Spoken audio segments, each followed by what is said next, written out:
नमस्कार.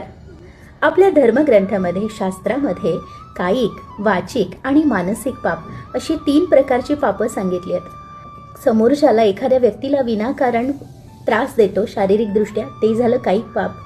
वाचिक पाप जे आपण आपल्या जिभेने बोलण्याने इतरांना दुखवतो, ते झालं वाचिक पाप. आणि मानसिक पाप जे आपण वागण्यामुळे इतरांना जे दुखावतो, त्यामुळे कोणाचं मन दुखावलं जातं, ते झालं मानसिक पाप. ज्यावेळेस आपण ह्या विश्वाला, या युनिवर्समधील लोकांना चांगलं बोलू, त्यांच्याबद्दल कृतज्ञता व्यक्त करू, तेवढंच हे विश्व, हे युनिवर्स आपल्याला वापस देणार आहे. त्यामुळे कुठल्याही व्यक्तीला वाईट बोलून त्याचं मन दुखावण्यापेक्षा त्या व्यक्तीमधले चांगले गुण ओळखून त्या गुणांचं कौतुक करून त्या व्यक्तीला आपल्या आयुष्यात असण्याबद्दल कृतज्ञता व्यक्त केली तर तुमचं जीवन इतकं सुंदर आणि स्वच्छ होणार आहे ना.